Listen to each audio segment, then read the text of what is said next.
de las articulaciones. Entonces puede amanecer el pobre niño con una hemartrosis.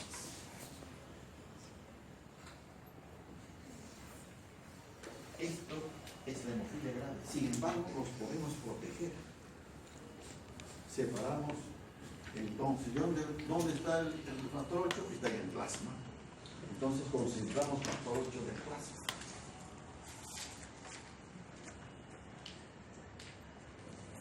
Y le solucionamos el problema restituyéndole la cascada porque le estamos dando este factor de. Si la hemofilia no es grave, entonces es probable que sea más fácil manejarlo, ¿no? Su riesgo de sangrar no va a ser tan importante como en el caso que no tenga factor 8. Lo mismo va a pasar con el 9 y con el 11. Pero históricamente el caso más famoso de hemofilia por 8 es el caso en la etapa de la Rusia de los zares. El hijo de Zar Alejandro, el niño nació hemofílico y no sabían por qué sangraba, etc. Entonces nace la historia y todo del problema del famoso monje Rasputín que lo cuidaba.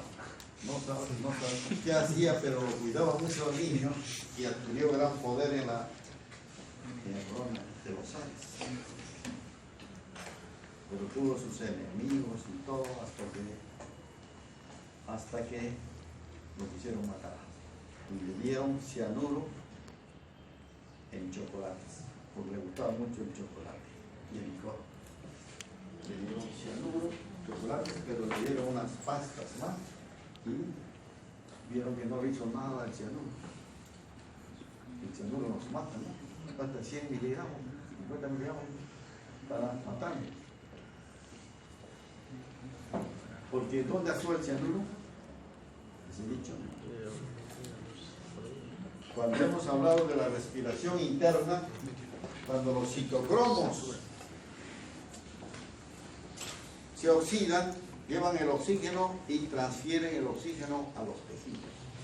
Esta enzima citocromo oxidasa es inhibida por el cianuro. Entonces no se produce respiración interna, no llega el oxígeno a las células, muere. Es potente el cianuro. En el laboratorio tenemos que rotularlo bien, casi tenerlo bajo llave, porque un accidente con cianuro sería fatal, ¿no? Ustedes no van a pipetear con la boca el cianuro, ¿no? Tenemos que usar pipetas automáticas, otros médicos, todo, y tener mucho cuidado clasificado, ¿no? Cianuro de potasio. Que nosotros lo vamos a utilizar en hematología. Por ejemplo, el ferrocianuro de potasio es un reactivo esencial en la investigación hematológica. Cuando nosotros entramos a médula ósea, estamos estudiando un caso de anemia ferropénica, por ejemplo, tenemos que estudiar cómo está el depósito del hierro, la hemosiderina en la médula ósea. Hemosiderina es el depósito de hierro en la médula ósea. Entonces hacemos un protis de médula, lo coloreamos para investigar hemosiderina y preparamos el reactivo ferrocianuro de potasio más ácido clorhídrico, se enturbia, lo filtramos y cubrimos la lámina con este reactivo y lo vemos al microscopio y aparece el hierro coloreado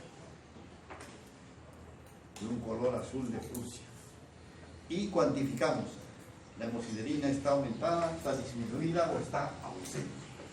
Es importante. Entonces ferrocianuro de potasio, un tóxico, un veneno muy potente. Entonces ya saben, es un veneno que interfiere, bloquea la citocromo oxidasa.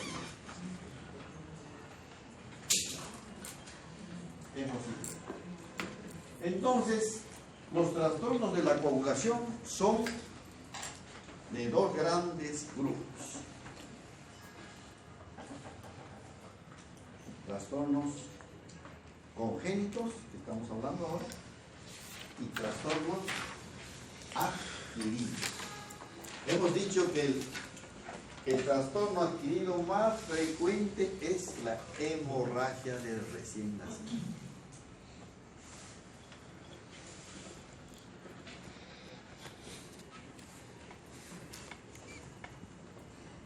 Totalmente reversible, simplemente es una falta de vitamina K. Bueno, por eso no puede haber esa condición que dure, si no se resuelve con vitamina K y se preserva toda la cascada y no hay problema sanguíneo. Y lógicamente todos los trastornos de hemorragia de tipo adquirido, como la hipofibrinogenemia adquirida, o sea, cuando una condición que promueve el consumo rápido del fibrinógeno, sobre todo en el campo de la obstetricia, de la ginecología, es un trastorno frecuente.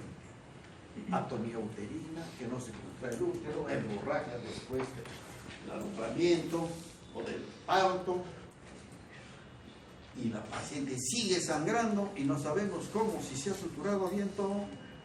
El ginecólogo se desespera, la lleva a la sala de operaciones y le hace histerectomía por gusto. Sigue el problema y total se pierde la paciente. ¿Por qué se perdió? Por falta de fibrinógeno.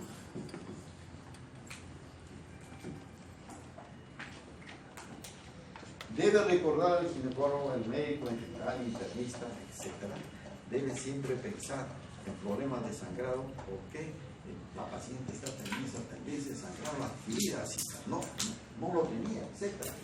Entonces, ha habido, en el parto hay pérdida de hemorragia, lógicamente, hay hemorragia, hay consumo de fibrinógeno, pero de repente se ha consumido demasiado fibrinógeno y simplemente, si lo diagnosticamos, le ponemos fibrinógeno, se acabó, le damos plasma o le damos concentrado de fibrinógeno que viene en el frasco, 1 gramo por frasco de fibrinógeno, y calculamos, como ustedes me estaban preguntando ayer, una de sus compañeras me preguntó en la práctica, me planteó el problema, entonces ahora lo transcribimos para ustedes.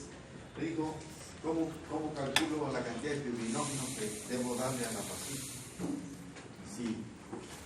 Si apenas tiene 80 miligramos por ciento y le quiero llevar a 300 miligramos por ciento, ¿qué cantidad de fibrinógeno le debo transferir? Y si la paciente pesa 50 kilogramos de peso corporal,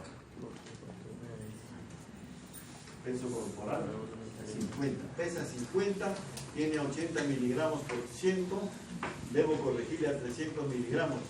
Pregunta, ¿qué cantidad de fibrinógeno le debo transfundir? De todas maneras, voy a poner en el examen, porque esto es importante. Ya ven, ustedes mismos han planteado el problema. Igual, no se preocupen, igual como hemos calculado la hemoglobina, como hemos calculado la cantidad de gramos de hemoglobina que le debemos transfundir, como hemos calculado la cantidad de hierro que le debemos poner para corregir su anemia, en este caso se trata de fibrinógeno. Lo mismo, el mismo procedimiento.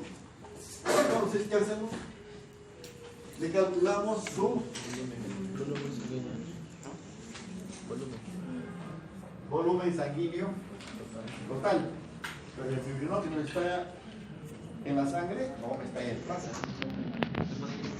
300 miligramos por ciento en el plasma. Entonces nos interesa el volumen plasmático total. Entonces, peso corporal por cuánto?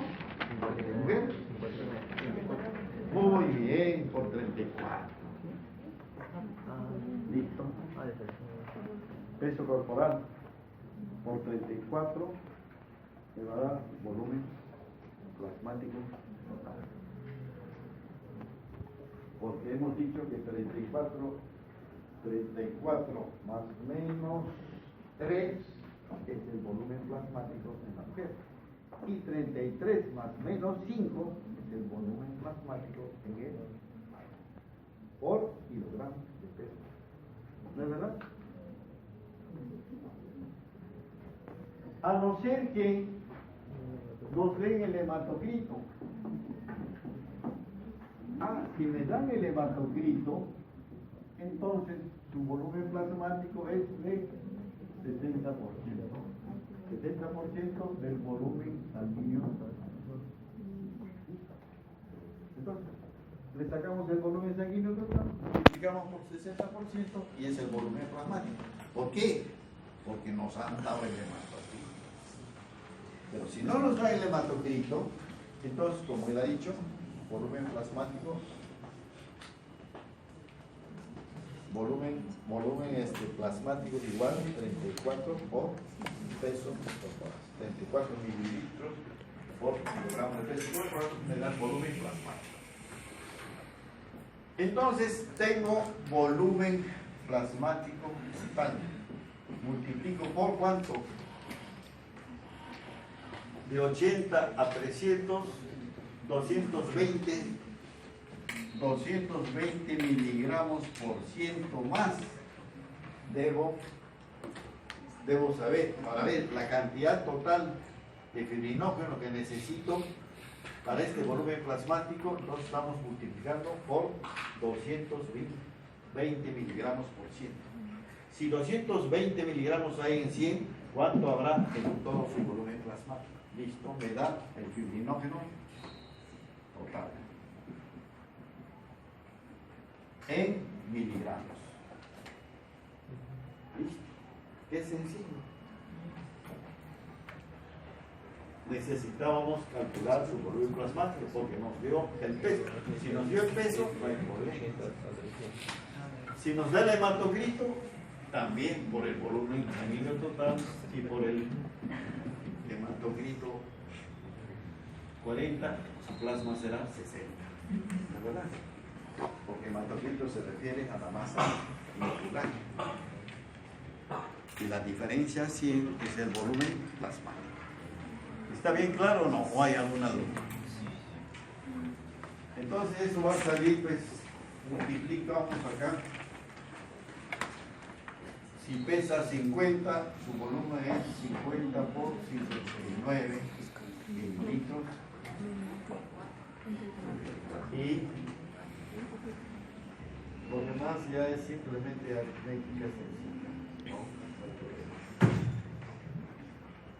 220 por 50 por 59 entre 100 igual fibrinógeno total.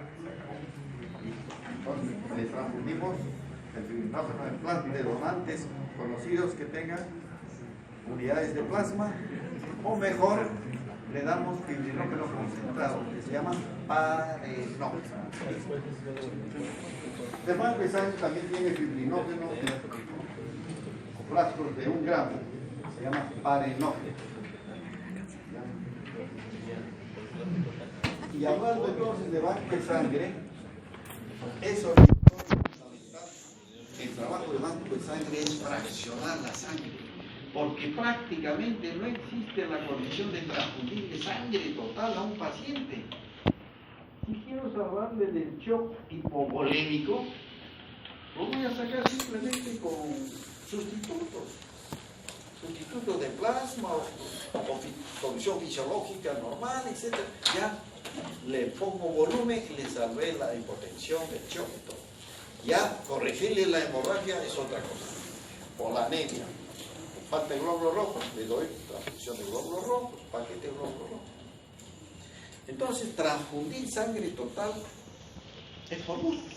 ¿Para qué le estamos poniendo linfocitos, plaquetas que no necesita el paciente?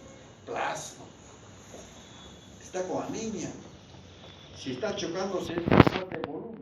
Cuando restituimos el volumen, esto sucede no solamente en la emergencia en un hospital, sino que esto sucede en la guerra.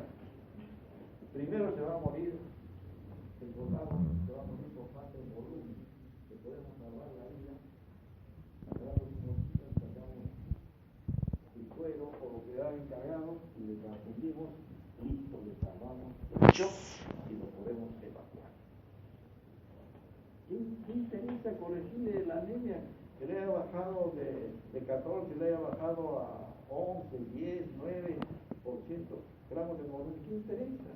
Eso se corregirá después y su propio organismo, por último, va a corregir porque no tiene ninguna condición que bloquee su eritropoiesis, no tiene una enfermedad patológica, ¿no?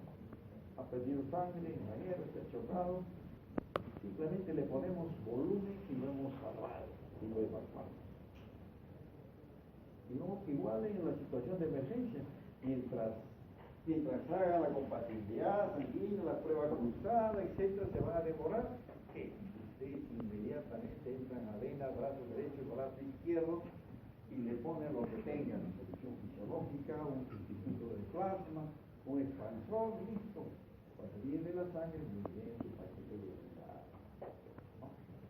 Tampoco no le van a necesitar de corregir hemoglobina a 14, a 16, a 2%. No. El organismo mismo va a reaccionar. Pero si le sacamos de la condición de anemia severa. Anemia severa quiere decir de 8 para abajo, 8 gramos, 7 gramos. Ese paciente no puede ingresar, por ejemplo, está bien así, ¿no? Ya le sacamos esa condición de anemia severa y suficiente. Ya. Entonces, esa sería la otra pregunta. El paciente tiene 7 gramos por ciento de hemoglobina. ¿Cuántos gramos de hemoglobina le debo transfundir para llevarlo a 2? Ya hemos hecho esta pregunta. El paciente tiene 7 gramos. Lo vamos a llevar a 2. Entonces necesitamos 5 gramos por ciento más, ¿no? Entonces, necesito saber, en este caso, necesito saber su peso corporal, su volumen sanguíneo. Entonces, necesitaría su peso, ¿no? ¿Cómo calculamos el volumen sanguíneo total?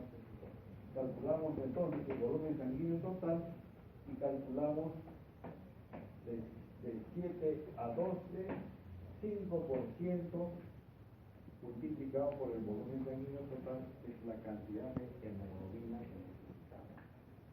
De repente 70 gramos de hemoglobina, 70 gramos de hemoglobina. Entonces, le transfundimos. ¿Cuál es el elemento que le estamos dando? Paquete de hemoglobina. Muy bien. Si conocemos el hematocrito y la hemoglobina del donante, calculamos cuántos gramos de hemoglobina hay en este paquete. ¿Cuánto es una unidad? 500 ml de sangre. Ya. Si el paciente tiene 40 de hematocrito, entonces podemos deducir la cantidad de hemoglobina. En este caso, hematocrito lo transformamos a hemoglobina. Hematocrito entre 3 sería hemoglobina lo más rápido. O hematocrito por punto 34 gramos por ciento de hemoglobina. Entonces, si hace gramos por ciento de hemoglobina, gramos por ciento de 500. Y si quiero calcularlo por el paquete mismo, tendría que sacarle el volumen de los glóbulos rojos y multiplicarlo por la concentración de hemoglobina corpuscularmente. 34%. 34% por volumen del paquete globular igual me da 70 gramos de hemoglobina. Igual. Por 2 medios. Entonces, ¿cuántos paquetes se le debo dar? Para subirle de 7 gramos por ciento de hemoglobina a 12 gramos por ciento.